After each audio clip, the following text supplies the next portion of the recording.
jo, chlapci, po jednom. A hlavně nepijte najednou, jo? Když se najednou pozná, že vyhraju. Jste 3? Najednou. Dáme zavřívací. Nekřičte na mě.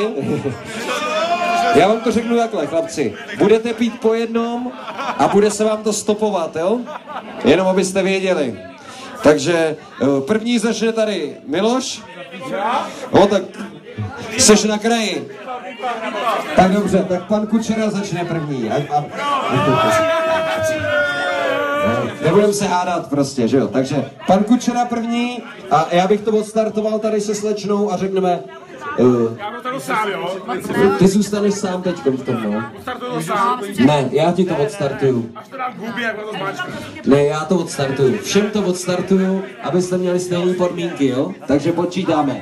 3, 2, 1, teď!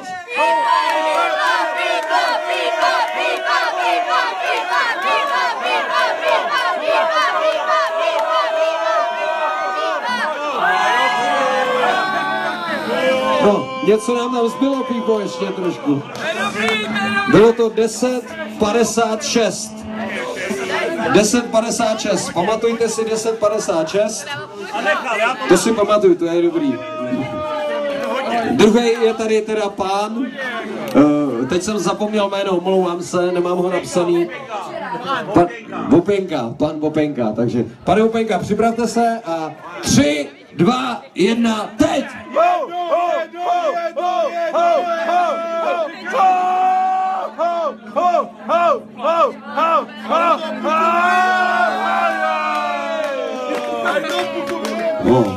Vzhledem k tomu, že půlku vylel teda s proměnutím, má 9,84. Je malinko lepší. Já si myslím, že i když přičteme 2 vteřiny za to, co vylil, furt je lepší teda malinko, takže to nevadí. A teď tady máme Miloše Bělohlávka.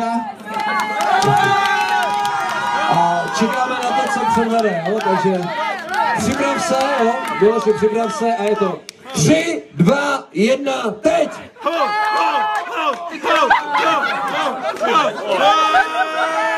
Já si myslím, že není moče úplně. Máme to 6,5 vteřiny. Tady je to asi jednoduchý, tahle soutěž. Chlapci, ať jste vylili nebo nevylili, je to úplně jedno. Miloš tam vypil všechno a zvítězil. Takže k tomu gratulujem a zapij to pivem, kdybyste ho měl málo. Teda, jako, napij se klidně, chápu, že jsi po té soutěži plnej žízně, takže...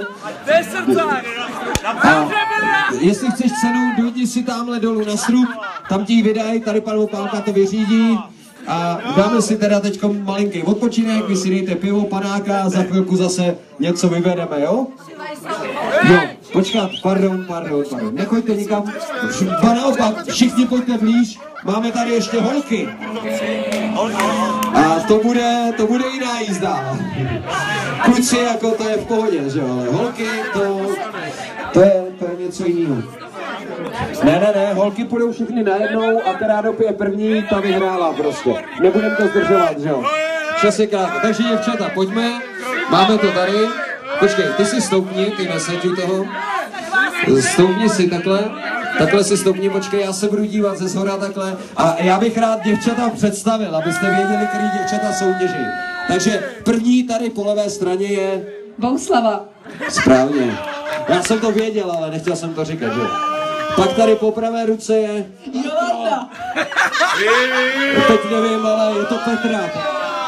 Jolanda. Jo, Jolanda, v pořádku, Jolanda.